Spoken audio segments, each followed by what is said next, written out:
TMC का पक्ष रखने के लिए हमारे साथ मानव जायसवाल हैं और सुनीत चोपड़ा आपको लेफ्ट का पक्ष रखने के लिए अपने स्क्रीन पर दिखाई दे रहे हैं। साथ ही बीजेपी की तरफ से पश्चिम बंगाल से प्रवक्ता सौरभ सिकदर हमारे साथ हैं।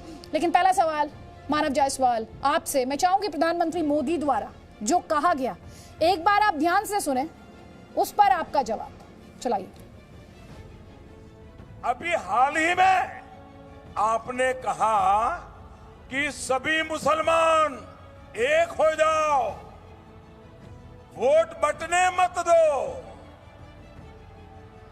दीदी, आप ये कह रही है, इसका मतलब है कि आपको यकीन हो गया है कि मुस्लिम वोट बैंक की आपकी जो ताकत आप मानती थी, वो मुस्लिम वोट बैंक भी आपके हाथ से निकल गया है। मानव जायसवाल, मुस्लिम वोट बैंक टीएमसी के हाथ से निकल गया? नमस्कार मैडम, आपके माध्यम से पूरे देश को नमस्कार। नमस्कार। और जब मैं देश को नमस्कार करता हूं तो मैं हर वो 130 नागरिकों को नमस्कार करता हूं जो हमारे देश के हैं, और विश्व को भी नमस्कार करने की उपलब्धि मुझे मिलती है आपके माध्यम से।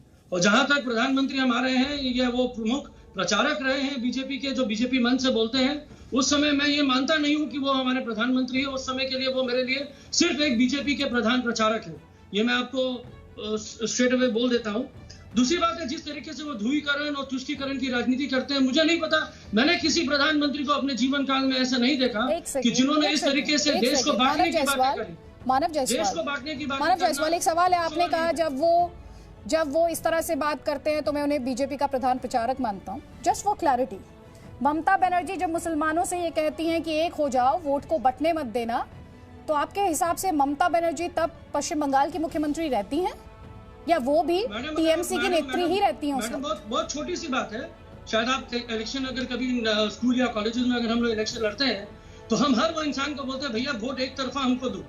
तो भैया सबको अगर ये बोला कि वोट एक तरफा हमको दो, आपने कहा जब प्रधानमंत्री इस तरह से चुनावी मंच पर आते हैं तो बीजेपी के प्रधान प्रचारक हैं। मैं आपसे सिंपल सवाल पूछ रही हूं, जब ममता बनर्जी मुसलमानों के एक होने की बात करती हैं, तो क्या वो पश्चिम बंगाल की मुख्यमंत्री, आप ही का लॉजिक इस्तेमाल कर रही हूं, तब आप उन्हें पश्चिम बंगाल की मुख्यमंत्री मानते हैं, या सिर्फ वो टीएमसी की नेता, टीएमसी की स्टार प्रचारक बनकर रह जाती हैं आपके नजरिए से?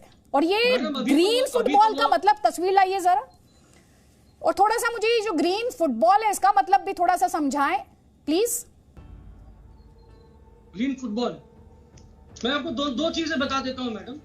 हमारा देश है जहाँ पे 28 प्रांत हैं, कुछ यूनियन टेरिटरीज भी हैं, और हर वर्ग के लोग यहाँ रहते हैं, हर धर्म के लोग यहाँ रहते हैं। और जहाँ भी कोई रहता है, हम चाहते हैं कि भाई सब हमको वोट दें, चाहे वो हिंदू हो, चाहे मुस्लिम हो, चाहे क्रिश्चियन हो, चाहे जूइश हो, चाहे वो किसी भी अल्पसंख्यक के क्यों ना हो, हम सबसे वोट मांग रहे हैं। हम किसी को अलग नहीं कर रहे हैं। अच्छा। हम ये नहीं बोल रहे कि तुम मत दो, हम बोले सब हमको वोट दो। और जहां तक ग्रीन फुटबॉल की बात है मैडम, मैं तो एक छोटा मोटा क्रिकेटर कभी रहा हुआ हूँ मैडम। छोटे देश में, हमारे देश में कहीं डिस्ट्रिक्ट मैचेस हमने खेली है। तो जब ईश्वर ने सबसे ज्यादा रंग हरा बनाया है, तो हम हरा रंग को किसी से क्यों तोलना चाहते हैं? क्रिकेट की अगर ग्रीन फुटबॉल है, आपने क्रिकेट का उदाहरण दिया, क्रिकेट की गेंद ग्रीन होती है, रेड और पिंक भी होती है। आजकल मैडम पिंक रंग भी आने लगा है। व्हाइट पिंक रंग तो मैंने देखा है, पिंक रंग तो देखा है, ग्रीन नहीं हो सकता। ग्रीन इसलिए नहीं हो सकता क्योंकि जो फील्ड है ना, जो फील्ड है मैडम, ग्रीन क्रिकेट बॉल कहाँ यूज होती है? अच्छा मैडम, ग्रीन क्रिकेट बॉल तो यूज नहीं होती है। ग्रीन क्रिकेट बॉल तो हम लोग कैमरीज बॉल होती है। नहीं, आप मुझे बताइए ना, आपसे जो बात कर रहे हैं आप उसको बात नहीं कर रहे। आपसे मैंने सवाल पूछे, 3 सवाल पूछे, एक का जवाब आपने दिया नहीं मानव जायसवाल। 8 मिनट बीत गए, 8 मिनट बीत गए। आपने प्रधानमंत्री को कहा मैं उन्हें स्टार प्रचारक मानता हूँ, जैसे वो सियासी मंच पर आते हैं। ममता बनर्जी को आप मुख्यमंत्री मानते हैं या नहीं, उस पर आपका जवाब नहीं। मैंने इस ग्रीन फुटबॉल का मतलब समझा, आपके हिसाब से इसमें सबका साथ और सबका विकास हो रहा है, लेकिन फिर भी कहा यही जाता है, मुसलमानों से ही कहा जाता है कि वोट को बंटने मत देना, वोट को बंटने मत देना, ये आप मुसलमानों से ही कहते हैं। सर आप सोचिए आप क्या कह रहे हैं और आपको क्या डिफेंड इस वक्त करना पड़ रहा है। मुझे बताया गया है बीजेपी की वेस्ट बंगाल यूनिट के प्रेसिडेंट दिलीप घोष इस वक्त हमारे साथ है। जल्दी से बहुत बहुत स्वागत दिलीप घोष जी आपका। पहला सवाल मेरा आपसे ये, जो आज हिंसा, जायसवाल, सेंट्रल फोर्सेस कटघरे में, इलेक्शन कमीशन कटघरे में, हर केंद्रीय एजेंसी कटघरे में, और साथ ही हिंसा, इस पर क्या डिफेंस है आपके पास? 2 चीज है मैडम। पहले तो इलेक्शन कमीशन की हम बात कर लें। अगर इलेक्शन कमीशन अपने कार्य का निर्वाह सही निपुण तरीके से नहीं कर पा रहा है तो हम इलेक्शन कमीशन को कटघरे में रखेंगे। अगर हमारे जो वोटर्स हैं, हमारे जो प्रजा है, हमारे जो देशवासी हैं और हमारे जो वोटर्स हैं, चाहे वो किसी भी पार्टी के क्यों ना हो, अगर वो वोट देने में विलंब हो रहा है और इलेक्शन कमीशन अपनी बैटरी की दुहाई दे रही है और इलेक्शन कमीशन वीवीपैट और ईवीएम मशीन की दुहाई दे रही है, तो इलेक्शन कमीशन को सोचना चाहिए।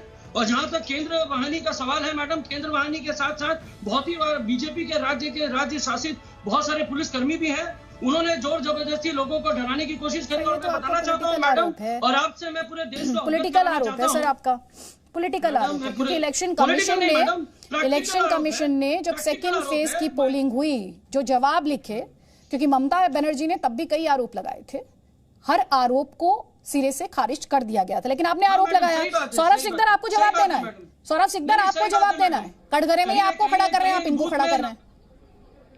बिल्कुल बिल्कुल कौन कर रहा है? या सभी कर रहे हैं? आपने आरोप लगाए, मानव जायसवाल पहले आपका जवाब और फिर सौरभ सिकदर। प्लीज अब काउंटर सुनिए, आपको मैंने अनइंटरप्टेड बोलने दिया, अब सुन लीजिए। दो चीज बोलना चाहता हूँ मैडम, आपको छोटी छोटी चीजें हैं, ये आप समझ जाएंगे, आप बहुत समझदार है, हमारी क्वेश्चन में बहुत प्रखर है। पहली बात तो मैडम, जो हमारे सौरभ भाई साहब हैं, उन्होंने बहुत ही हास्यास्पद तरीके से बोल दिया कि भाई टीएमसी गुहार लगा रही है, इलेक्शन कमीशन को बोल रही है कि यहाँ मैंने जिस तरीके से लोगों को मारा जा रहा है, नरसंहार हो रहा है, तो वो टीएमसी को ऊपर रहे हैं और हम तो बार बार जा रहे हैं। तो मान लीजिए उनका ये बात सिद्ध हो गया कि उन्हीं की बीजेपी टीम ये सब करवा रही है। और जहां तक सर हमारे कौस्तुभ भाई साहब का सवाल है, जिस तरीके से उनको आईएसएफ की जरूरत पड़ी, ये ठीक उसी तरीके से है जिस तरीके से बीजेपी को सरकार बनाने के लिए पीडीपी की जरूरत पड़ी थी। ये लोग जो लोग हैं, ये सरकार बनाना चाहते हैं राज करने के लिए, हम सरकार बनाना चाहते हैं सेवा करने के लिए, हम सरकार बनाना चाहते हैं कन्याश्री देने के लिए, हम सरकार बनाना चाहते हैं रूपोश्री देने के लिए, हम सरकार फिर भी कहना यही पड़ता है मानव जायसवाल, मुस्लिमों का वोट बंटना नहीं चाहिए, मुस्लिमों एकजुट हो जाओ, मुस्लिमों का वोट बंटना नहीं चाहिए, फिर भी यही कहना पड़ता है। सौरभ सिकदर आपका काउंटर। जिन्होंने देश को तोड़ने का आह्वान किया है, हम देश जोड़ने। देखिए, सबसे पहले तो जो है व्यक्तिगत आक्रमण जो कर रहा है, तो डर की बात हर कोई कर रहा है, वोटर कहीं पर इसमें गौण दिखाई दे रहा है। मानव जायसवाल, वोटर गरम है। सौरभ भाई को ये बता देना चाहता हूँ कि हम बंगाली हैं, हम किसी से नहीं डरते हैं। हमने माता काली का भ्रमण नमन किया है जीवन भर, और हम लोगों के पास अदम्य साहस है उस चीज के लिए। कौन बंगाली डरता है हमारा? किससे डरेगा? राजनीति से? कोई पॉलिटिशियन से डरेगा? किसको डराना चाहते हैं? डर की राजनीति तो आपकी चली नहीं, अब आप जबरदस्ती डर बता रहे हैं। कौन वोट नहीं देता है? 80%, 85%, 90% वोट का हमारा संकलन है, हमेशा से हमने किया है। सिर्फ बंगाल हमेशा अपने कार्य का निर्वाह करता है। एक वो बंगाली माता जो घर पोछा करती है, वो भी छुट्टी लेती है इलेक्शन के दिनों में, और हम लोगों को निमंत्रण दे रहे हैं, आमंत्रित कर रहे हैं कि आप चलिए, और प्रोत्साहित कर रही है। हमारी नेत्री नंदीग्राम में व्हील चेयर में बैठ के हर मन से सिर्फ एक ही बात बोल रही है कि आप वोट देने जाएं, घर से निकले, सज के निकले, लेकिन वोट देने जाएं, जश्न करें। और ये डराने की बात करते हैं क्योंकि उनको डर की राजनीति चाहिए। कभी हिंदुओं का डर है तो कभी मुसलमानों का डर है। अरे आपका नेत्री उसके बाद ये भी बोले थे कि हम वोट जाएंगे इलेक्शन को कैंसिल करने के लिए। बंगाली है हमारा, मैं हिंदी भाषा भाषी बंगाली हूँ, गर्व से बोलता हूँ। आप बंगाली है तो सौरभ भाई, क्या बंगाली नहीं है? बोलिए, आप बंगाली है कि नहीं है? पहले बोलिए। और अगर आप बंगाली है तो बोलिए कि आपको डर नहीं लगता है। बिल्कुल बंगाली है। मैं हम तो बंगाल के बाहर से भी नहीं आए आपके जैसा, हमारे तो पुष्पों से ही रहे। और मैं निडर हूँ, और मैं बंगाल में निडर होकर चलता हूँ। मानव जायसवाल, बहुत बढ़िया। आपने तो ऐसा लग रहा है कि निडर होने को भी पेटेंट कर लिया है कि ये कोई राज्य विशेष का ही हक है, राज्य विशेष का ही कोई हक है। आपने तो निडर को भी पेटेंट कर लिया, निडर को भी आप पेटेंट करने की कोशिश कर रहे हैं। बहुत बढ़िया सर, निडर को ही आप अपना पेटेंट बनाने की कोशिश कर रहे हैं सर। हिंसा को जस्टिफाई कर रहे हैं आप, हिंसा को जस्टिफाई कर रहे हैं यहाँ बैठकर, उसको आप निडर होना बताते हैं, उसको निडर होना कहते हैं। लोकतंत्र में हिंसा की गुंजाइश होती है, कुछ भी बोलते हैं आप लोग। कौस्तुभ बागची, और कोई डरपोक नहीं है, हम निडर हैं, हम डरपोक नहीं है। कौस्तुभ बागची, मैं डरपोक नहीं हूँ, मैं बंगाली हूँ। मैं सर्टिफिकेट नहीं बांट रही कौन डर रहा है कौन नहीं डर रहा, सवाल पूछ रही हूँ सर। और इसको पेटेंट मत कीजिए, पेटेंट मत कीजिए, इसको पेटेंट मत कीजिए, कम से कम सियासत में बैठकर इसको पेटेंट मत कीजिए प्लीज। कौस्तुभ बागची, संस्कार है हमारे हिंदू वो पश्चिम बंगाल की राजनीति से बिल्कुल वाकिफ नहीं है। पश्चिम बंगाल की जो जनता है वो अपना मन बना चुकी है। पश्चिम बंगाल में अभी जो फिलहाल जो हमारी केयरटेकर सीएम है ममता बनर्जी, वो केयरटेकर सीएम ही रहेगी और उसके बाद एक सीएम बन जाएंगी और तीसरी बार राजभवन जाके उनको शपथ लेने का मौका नहीं मिलेगा। और मैं आपको दूसरी चीज जो बता रहा हूँ, बीजेपी जो प्रवक्ता थे कुछ देर पहले बहुत कुछ बात कह रहे थे साईबारी के सीपीएम के साथ, ये लोग के पास बस सिर्फ ये पुराना वाला घिसा पीटा वाला कहानी है। ये शुभेंदु अधिकारी, मुकुल राय कितने कार्यकर्ताओं को मार दिए, मौत के घाट उतार दिए, झूठ है के क्या? सामने ये झूठ है क्या? कांग्रेस का प्रवक्ता बता दे मैंने कोई गलत तथ्य दिया है। कांग्रेस का प्रवक्ता बता दे यहाँ पे मैंने कोई गलत बोला है क्या? साईबाड़ी का कांड नहीं हुआ था क्या? समय इतना ही नहीं मारा है। था सौरभ कांग्रेस सिकदा, वालों को? सुनील चोपड़ा, कौस्तुभ बागची और मानव जायसवाल, आप सभी का बहुत बहुत